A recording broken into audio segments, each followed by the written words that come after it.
Alexander. Episode 12, Ipsus Part 2, Aftershock.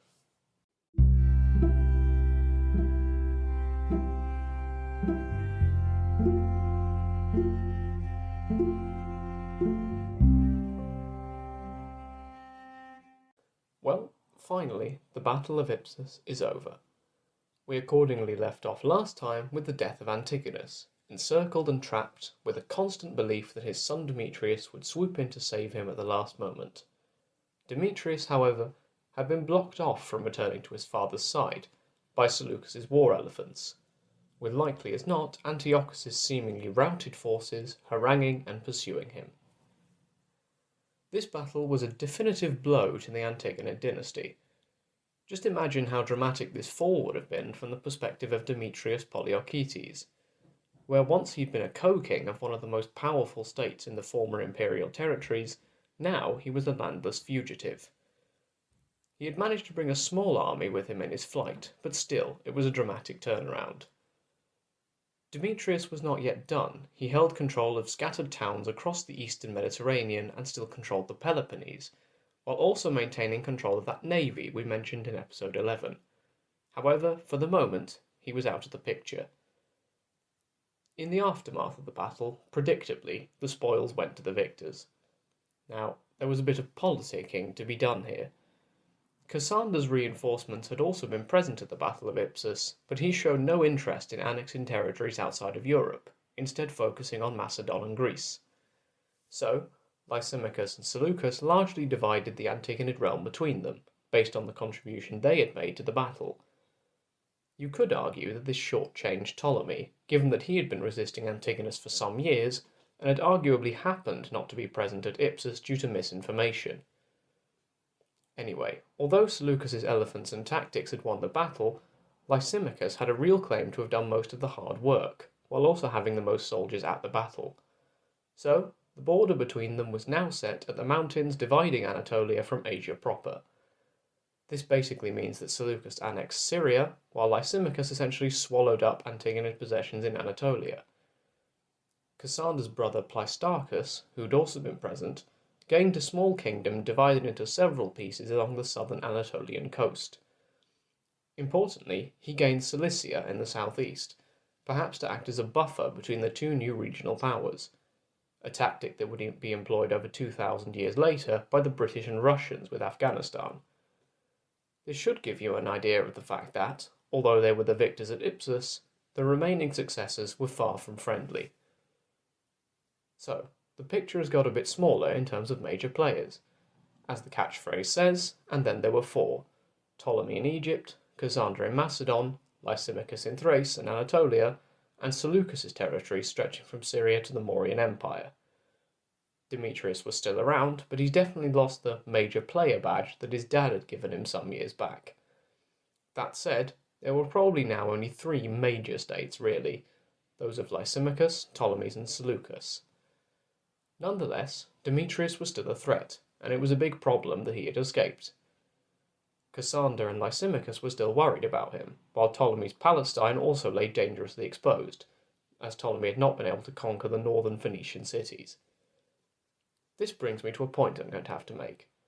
Last time, I said that Hollow Syria lay next to Egypt. However, the location of Hollow Syria might more accurately be said to be in the southwestern Levant.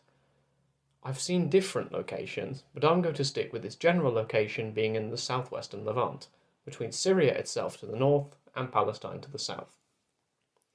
Anyway, Demetrius was enough of a threat to prompt the three powers who weren't Seleucus to conclude a marriage treaty in 300. Ptolemy's daughter, Arsinoe II, married Lysimachus, while Lysandra married Lysimachus' son Agathocles. However, from Ptolemy's point of view, there was also another new threat in the region, Seleucus himself. He was already busily founding cities in the regions he'd just won from Antigonus, a region which would later become known as either Seleucis or the Syrian Tetrapolis. The Syrian Tetrapolis is basically a western heartland, with 4 cities founded by Seleucus which would form its outline.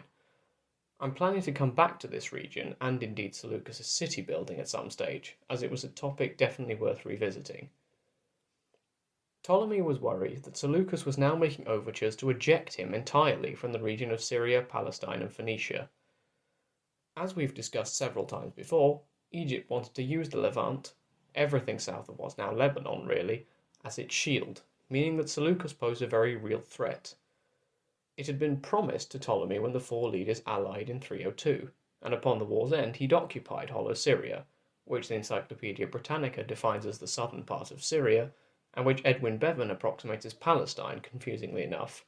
However, he had not taken part in the war. This is what the controversy was about.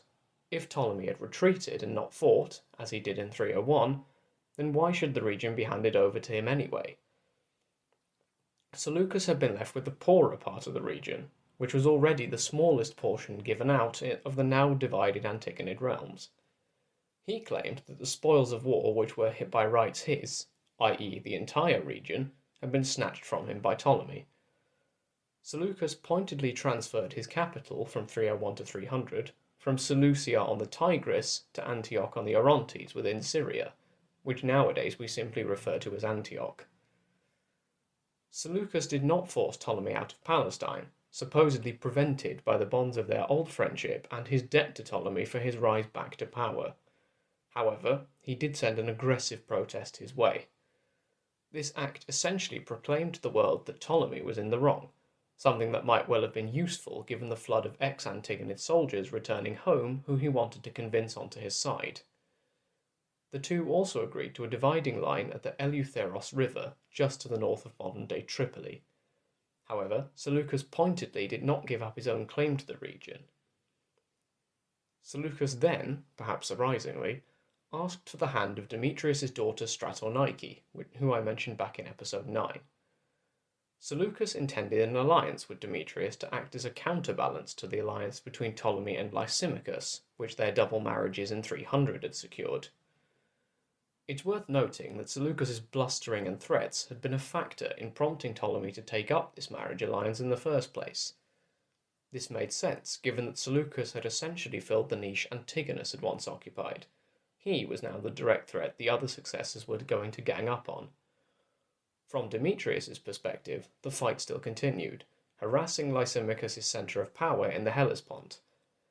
And once Lysimachus, Cassandra and Ptolemy were all allies, an alliance with Seleucus was the politically sensible next move. So, the couple were married, which was usually what cemented such alliances.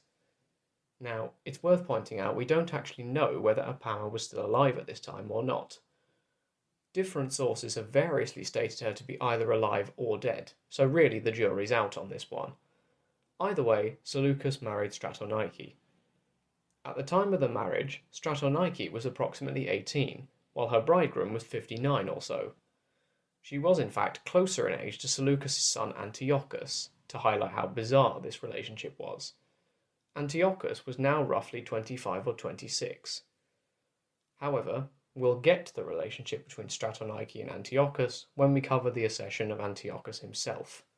All I'm going to say is, it's going to be relevant. With his marriage to Stratonike concluded, Seleucus now had his alliance with Demetrius. Next time, we're going to go through the conflicts that inevitably break out once again. In the meantime, thank you all very much for listening. Feel free to get in touch with the podcast at afteralexpod@gmail.com for any questions or comments. Until next time, have a great week, everyone.